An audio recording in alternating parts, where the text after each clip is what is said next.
have anything you want to like, only if you dress for it. Meaning, that dressing has gone past the era when we wear clothes to cover our nakedness. Right about now, we are in the era of style, of bold, of trend, as well as fashion. Teemah is my name, and I am your host of the program, IbadanPreneur. Today, my net has got a very good fish when it comes to fashion, especially in the city of Ibadan. My guest for today's show is a stylist, a tailor, a fashion designer, and he's also a luxury bespoke tailor. Do not worry, when I come back after this week, I will tell you who my guest is.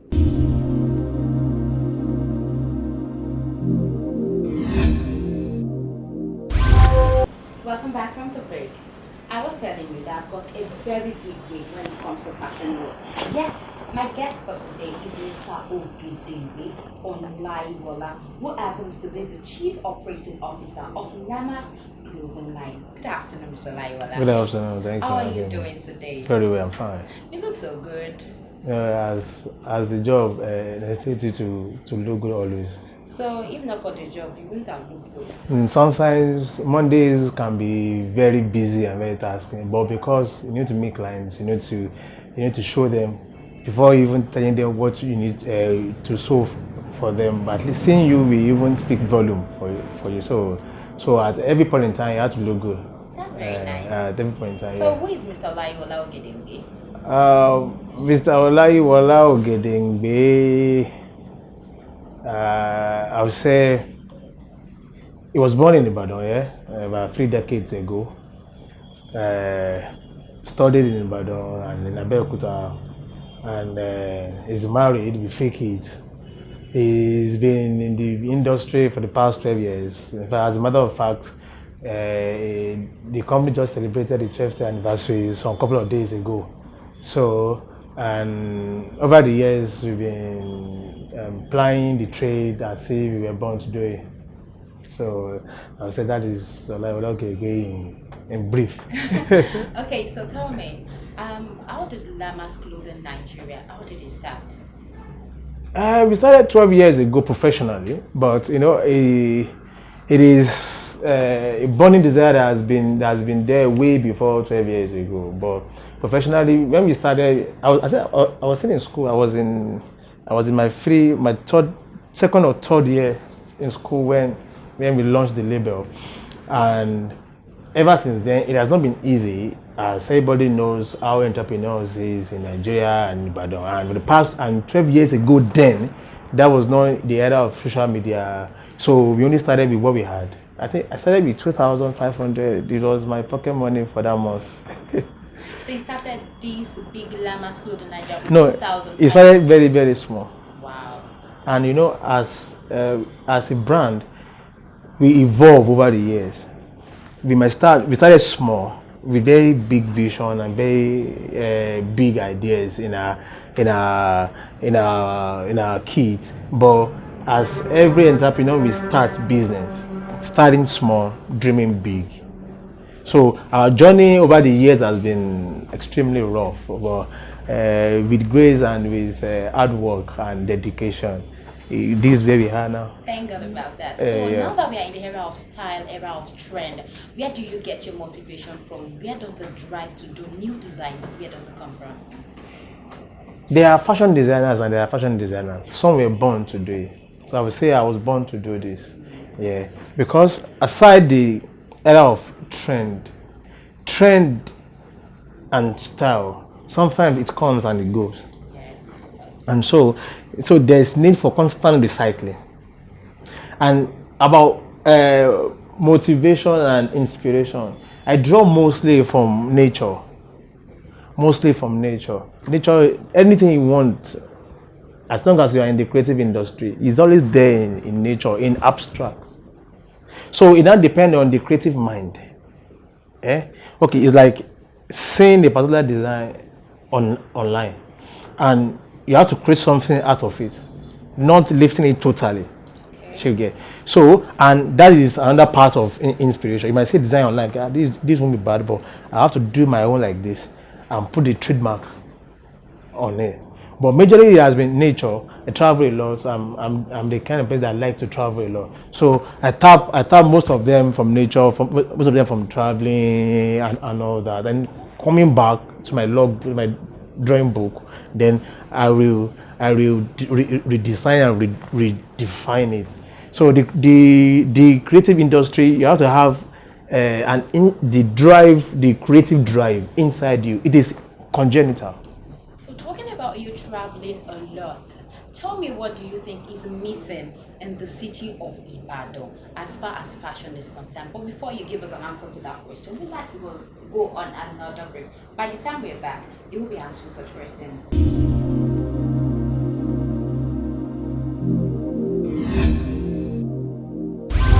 Welcome back.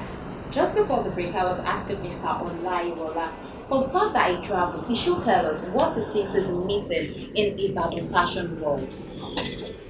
What is missing is in two parts. Just permit me to say it like that. Individually and collectively. Collectively, I would say what is missing is there's not much, should I say, attention or publicity or hate for up and coming fashion designers. What is missing? It will also be missing from content to PR to packaging and all that. So that is why I say, as individual one and collective. The collective is the industry as a whole. Ibadan. We need. That's why there's always fashion shows going on everywhere, every now and then in Ibadan, just to ginger just to awaken the consciousness of you have to be up and doing at every point in time as a fashion designer.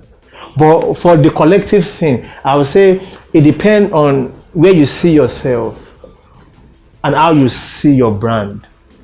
Because a brand is not a brand if it is not 7 years. Yeah, a brand is not a brand if it's not 7 years. You're doing business and your company is less than 7 years or even 10 years. I wouldn't say it's a brand already. Because a brand is when you have been consistently delivering for the past 10 years, then you say you're a brand on its own.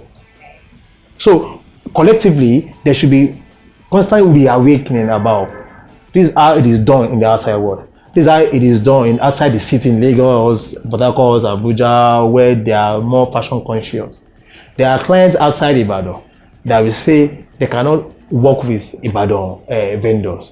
Yeah, because of say backwardness and except when they meet the person one-on-one or probably come to the store and the orientation start changing. Okay, so talking about their fashion designers and their fashion designers, and coming to a vendor store. Coming into your store, there is a host of celebrities that you have actually styled for. Tell me, how is it been styling for celebrities, especially Ibadan celebrities? It is the word celebrity in cliche it comes down to individual. Okay. There are some that are very open-minded but there's one thing that I believe, not all celebrities will pay you money. Not all of them pay you money. There are always a trying period, try and error. If they pay you, fine. If they don't pay you, fine. But you always need them. But as for clothing celebrities and styling them, it is part of the job because you have to have a conscious need and effort to be able to push your brand anywhere you see you deem it fit. If it is A that will help your brand forward, do A. If it is Z that will help your brand, do Z. Do not mind the cost. Do not mind what it will take you. So there has been sacrifices on the ground, but what we see is this. We don't see this. So this is the paddling process. When we paddle and you walk overnight and you burn the midnight candles, but this is where the success that people see.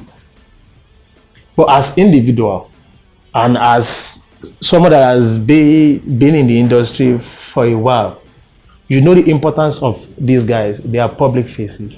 You need them to push your brand to some extent. But why at that? Your content too is key. Very important. Very, very important. And if you, that is where PR comes in again.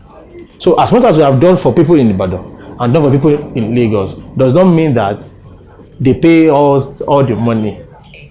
So let me drop finance now. Let me move into the attitude. Yeah. There is this general belief that the attitude of celebrities, especially when you deal with them as a vendor, and they feel they are paying you, you are offering a service and they are paying for the service. There's a kind of way they act. So with the few celebrities that you have worked with, what would you say their attitude is like? It depends on how. It depends on how you present yourself. There are even some celebrities that will not even give you audience. They will have done their background checks before they even give you the audience, because they know that everything rubs on each other. Their personality, if your own personality is not rubbing off on them positively, they might even decline the offer, as much as it is coming free. So it depends on the approach, man. It depends on what you can offer them to, as what they have seen, what they see. To know that I think this guy can do more very well as compared to Lagos standards. So it is like, okay, I was on here in Lagos. There was an interview we did in Lagos some months back, and they were like, coming from Ibadan to Lagos, why? Which you need to tell them that as a fashion designer stroke, a business person stroke, an entrepreneur, there's always need for you to break boundaries, to expand your horizon, to push your brand. You never can tell where the help will come from, where the big connect will come from. But the fact that you are in Ibadan or you are Okeado, it does not mean that you cannot come to Ring Road. Ring Road is tush than Okeado. But for the fact that you are in Okeado, your content will sell you to Ring Road. But it might not be easy coming to Ring Road. But you have to take that risk and the bold step to come to Ring Road. So tell me, for the sake of some fashion designers that are just coming up, how do you do your link up with celebrities? Fashion designers coming up, there are stages in life. You know, there's a saying that life is in phases and men are in sizes. And coming down to business, if you really know your onions well, you will know that clothing celebrity as an upcoming is not the next step. There's always time for that. And you have to pay your dues, as in pay your dues diligently well. So you've paid your dues diligently well? To some extent, I have. I'm still paying it, but not as I have. I am still paying it, but not as I have done. Okay. Yeah, we move from streets to streets. There's no eatery or toilet in Ibadan that I've not taken measurement. I'm saying it with all pride, with all sense of sincerity and honor. I measure everywhere. Bro, I'm coming. I'll meet you there now. Because that time you have to package yourself small, and like you have a shop. I'm doing more of mobile, so I'll be like, you know what? I run a mobile service. Where are you? I'll come and meet you there. You don't have a shop. Some might give you the job based on, say, young boy, let me just help you. Yeah, some might not even give you because they don't know your whereabouts. What if they give you the clothes or the money and they don't see you again? Yeah. So mostly back then, 99.9 has been referrals. And I can always tell them, okay, someone referred you to me. So if I messed up, you can always go and meet that person, and that person go and meet the person, and the person go and meet the person. So it's a chain. So you are telling a friend that has told the friend. A friend has said, and the beauty about this, the creative industry is what you wear. They will see. If it is good, they will see. If it is bad, they will see. And people will always ask questions. Where did you get this? If this is the person, take his number, call him. So, to some extent, I've been on the street for the past 12 years, flying Abeokuta to Ibadan, Ibadan back to Abeokuta, Abeokuta to Lagos, Lagos to Ibadan, and those who the cycle goes so on. aside from the outlet you have in Ibadan, where else do you have your outlet? We are working on Lagos outlet right now. Lagos. Yeah. I'm still working on Lagos outlet now. But when it's still a wonderful, beautiful session right here with the CEO of LAMAS clothing line. We'll go on another break. And tell me about a whole lot of things, especially there is a game for you to be right back.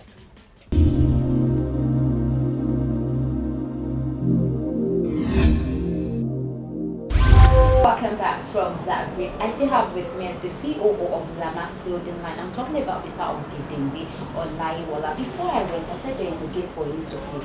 And the game is shocking. Say, shock him. Are you ready to be shocked? Or are you ready to shock your cat? No, is this Game of Thrones or what? No, Game of Thrones are small. This is larger than the Game of Thrones. Really? Are you ready? Let's see. This is ready. Let's go. Okay, so you pick one. Okay. You read what is in. Okay. And then you answer it, don't worry. No, I'll read it, then you answer it. Okay.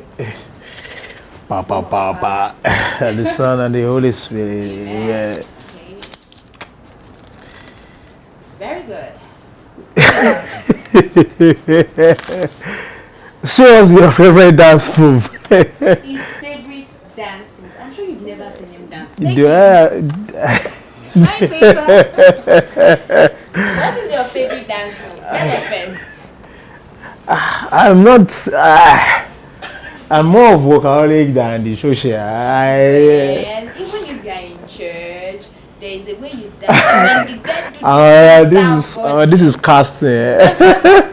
I tell you, my brother can pay me. I have a dancer. I can pay me. This is for you and for you alone. Let's go. Do you do shaku inside the office or how do you do it? Okay. I think I have to guess it. You want to invest it? Business is solid. Okay, I think we guess it.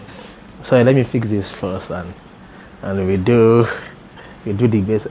So I have to dance without music. Right? No music. Just yours. If it's shaku, you can just go. I can just shaku. It is Atlanta. You can just. Okay. Okay. I think we do the best. Best. Okay, I should call. This is what you call only best. No. You know, when we paddle the machine, so you have to know, that song.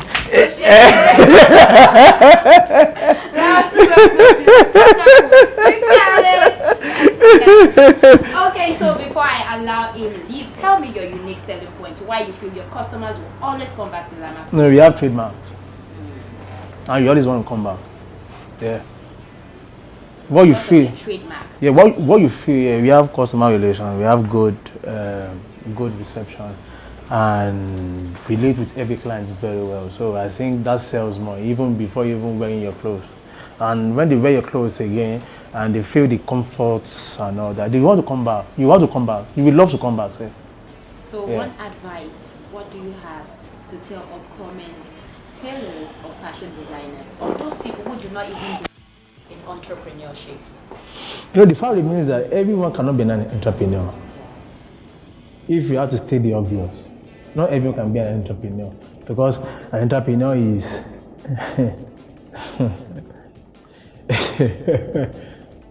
it is hard. Not that I'm trying to scare them, it is hard. It takes dedication and you being ambitious and you being fearless to take some risks. There's some calculated risks they say, but there are some risks that you don't calculate at all. You have to just take it first.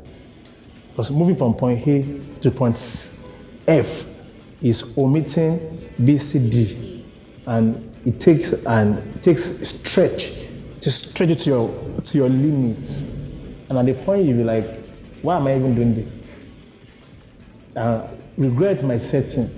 Friends might even think maybe you are actually out of your mind.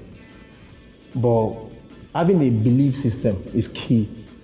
As I'm not talking about fashion designer now, I'm talking about entrepreneur generally. Having a belief system is key.